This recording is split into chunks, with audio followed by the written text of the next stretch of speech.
Hey everybody, Lisa here as always.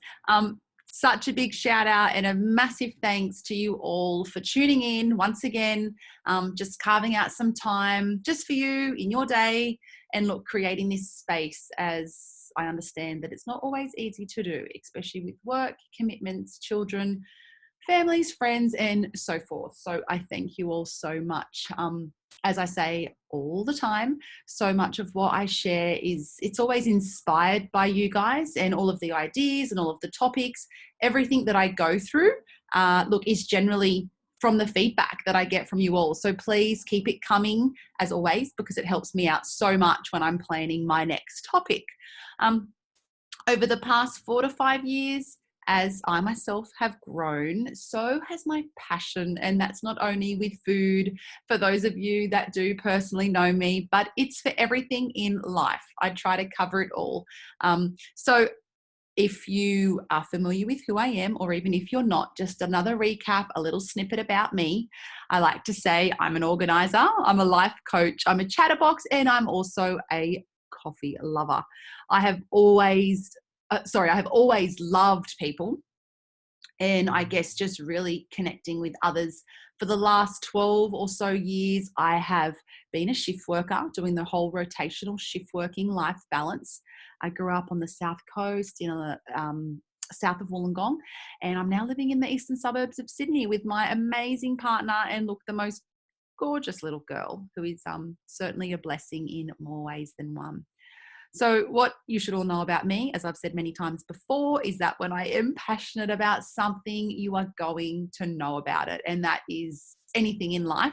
So if I do start to talk really, really fast, you know that I'm just excited. So you're just going to have to keep up.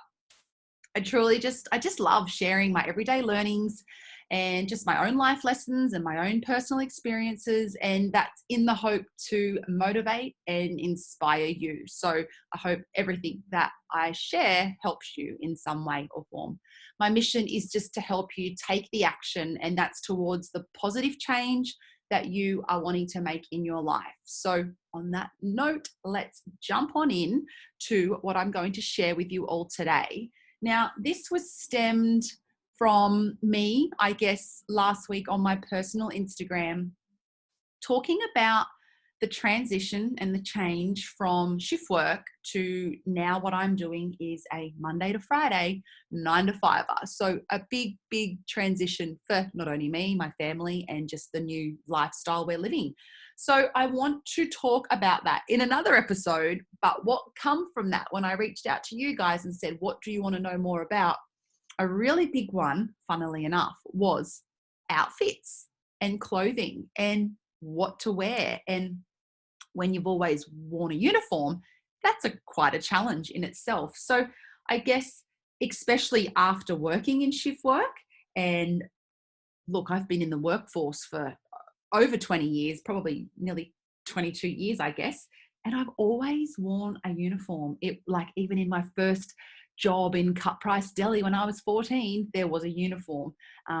Hairdressing back in the day, there was a uniform. And then to go into Virgin, there was always a uniform. So it's a kind of effortless when you've got a uniform. You wake up, you don't have to think about what you're going to wear. You put it on and you go to work. So uniforms are easy when you think about it, I guess. So what I found this year in particular, when I was starting my secondment in our Velocity frequent flyer offices, I was going into the city every day. I didn't have a uniform and I had to think about what I was to wear. So the whole concept was to dress for your day. So if you had meetings on, you'd be popping on your heels. If you had a lot of errands to run, you'd be in your flats. So I loved that, the whole dress for your day concept. But look, it sounds like a lot of fun, and that is until you've got to think of an outfit to wear every single day. So I'm going to run you through a few things that I hope helps, because it has definitely helped me, and just some things that I've learned. I reckon it's been probably a couple of years now since I thought to myself, I really need to minimize my wardrobe. And that meant buying the staple pieces, the better quality, and things that were going to actually last me season after season. You know, those real seasonal pieces. So yes, they might be a little bit more expensive initially, but things that were going to last. It would have been November last year. I listened to one of my favorite podcasts, Lorraine Murphy, the Lorraine Murphy Show. And Lorraine actually interviewed her business strategist, Michelle Broadbent. And she gave me such a new perspective on outfits and I guess how to go about your wardrobe. So I know this sounds a bit odd, but it helped so much. So what Michelle does, her nutshell version, is that she goes through her wardrobe, she mixes, she matches, and she just comes up with multiple ideas. So she writes everything down and she goes through everything that she's got to try to recreate multiple styles. And a lot of us have so many beautiful things and we think, oh, I've worn this, I've worn that. But sometimes when you start to mix and match, you can create multiple outfits. So what I loved about that was the mixing and matching and not actually having to purchase new things, especially because it can get expensive. A whole new seasonal wardrobe can probably cost you $1,000, you know, especially if you want to buy better quality pieces. So I loved what Michelle did and I thought, oh, this could be fun. And I kind of wanted to find, I guess, my own system, but similar. So I did find an app and I'll let you know. But what I wanted to say before you start with the app is a few tips on, I guess, how to manage your own wardrobe, because we're all guilty of it. It's like bursting at the seams. We don't wear half the items in there. Some have still got tags and so forth. So hopefully I'll give you some ideas and you can go through yours and have a little tackle of your own. So I guess the first thing to do, number one, would be to have a good cull. And by that, I mean, we personally call them charity days in our house. And that is to, I guess, take everything out and just ask yourself a few questions as you put them all back in. Keep a couple of bags aside. We'll always have one for charity. And then, well, pre-COVID, I was doing a lot more market stands with my girlfriends, which was such a great opportunity to catch up, sell some things, make some money, great market food and coffee stalls. But that hasn't really happened of late. So all to charity at the moment. So I guess a few questions to ask yourself. Everything on the bed, put it out, lay it out. The number one thing is, do I even like this anymore?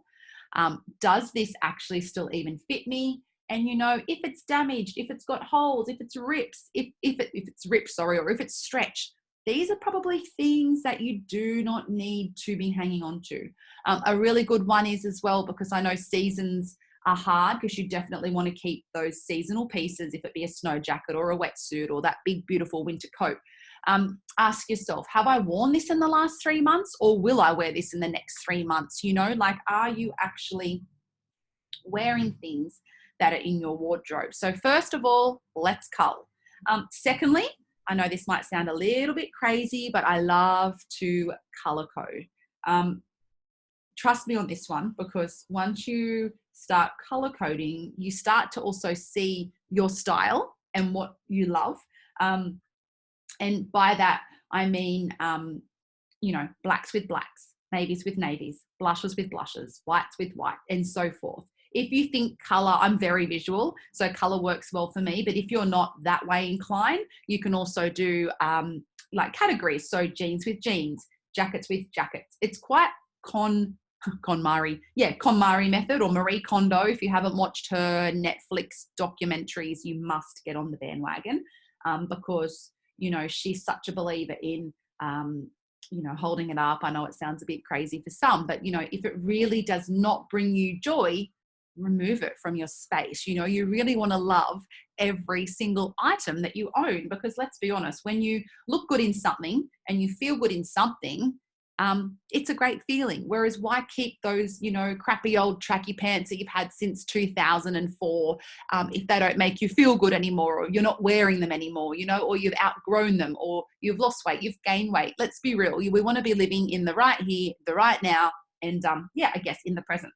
So I always like to either color coordinate or batch things together. So a really big one in our house, and I'm really trying to teach this to Edie, like our 8-year-old, 8.5 almost daughter, is and this is with everything, not just clothes and wardrobes, but is it something that you need or is it something that you want? It is just the number one question that we constantly ask her and ourselves.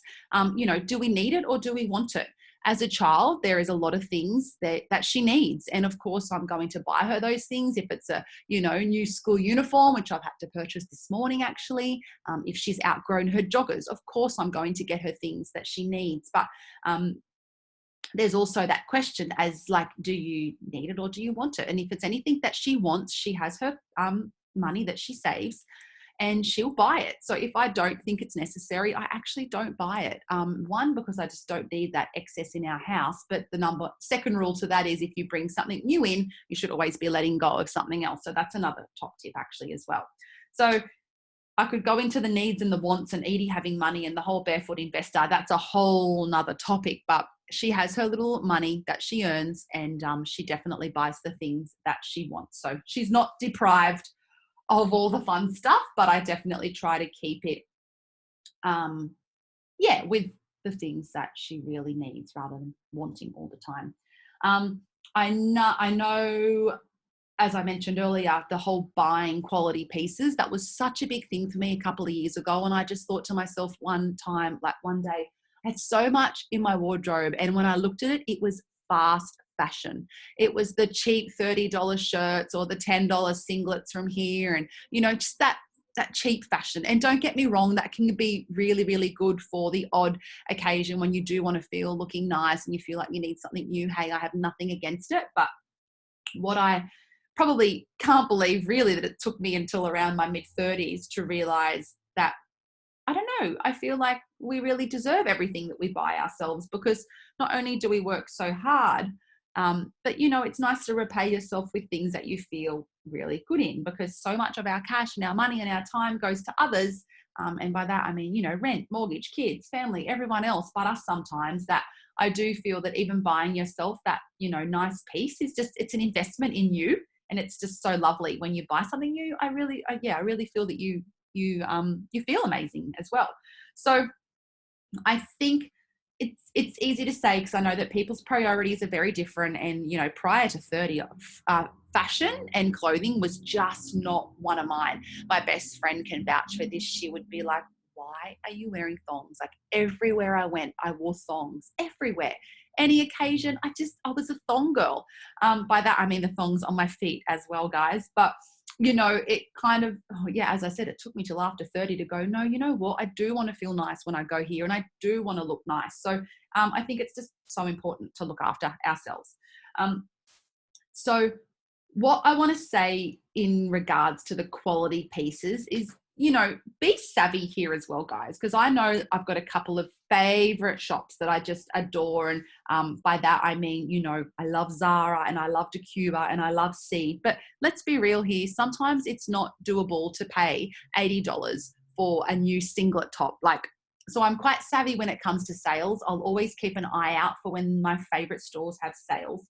But what I also too can justify now is I've always put kind of a price per wear onto the items that I'm buying. And that's especially if they're not on sale. So if you are thinking, I want to buy this new pair of shoes, it's $200, it's a lot of money. But you know what? If you're going to wear that 2 times and you're happy with spending $100 per wear on a pair of shoes, that's okay. But when you start to break that down, if you're going to wear it 4 times, that's only $50 per wear. And then if you're going to break it down, the more you wear it, the more value you're going to get for it. I remember, years ago, I purchased a pair of Zara jeans and they must have only been $40 at the time. And I loved them. They were so comfortable. They went with everything. And I wore them constantly. And when I actually worked it out, I thought to myself, I reckon I've worn these every second day for the last 2 years. So it worked out to be something like 2 cents per wear. So does that make sense? So when you're actually investing, and I know $40 for a pair of jeans is nothing, but if there is a big ticket item that you've really been wanting to wear, another one that I just invested in was a leather jacket. I've never purchased myself a leather jacket. And we were at the Rocks markets and I've always had fakies, of course, but this jacket was like $700 and the lady had it out the front for, during COVID, it was something like $350. And you know what? Yes, it's still a lot of money for a leather jacket, but you know what? I reckon I've already worn it about 20 times. So when you start to break down the total price and then work out how many times you've worn it, you know, your average cost, my average costing now is probably about $5 per wear. So I think it's a really good way to look at it like that. So that's what I'm talking about when I'm talking about buying yourself, you know, new things and whatnot. So I guess what I want to talk about as well, more than anything, is so Michelle's, I guess you could say, handwritten version. So her going through her wardrobe and going, okay, I've got my white jeans. What am I going to do? What kind of outfit can I create? So I found an app, and this app is called Closet, CLOSET. And with this app, basically you can take a photo of everything in your wardrobe, which I did do one day, call me crazy. And you can categorize it. So you can have all of your clothes in a section. You can have all of your dresses, all of your pants, all of your tops. And what you can do is you can actually start to mix and match. So you can take photos of your own clothes, or you can select from a retailer within the app.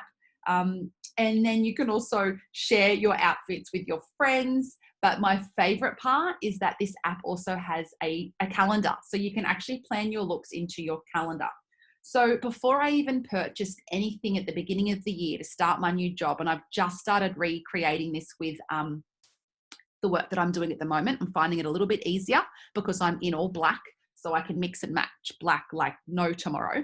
But basically, once I took all of those photos, what I then did was I kind of put out those white jeans, and I went, okay, so I've actually got 10 different shirts that I could wear with these white jeans.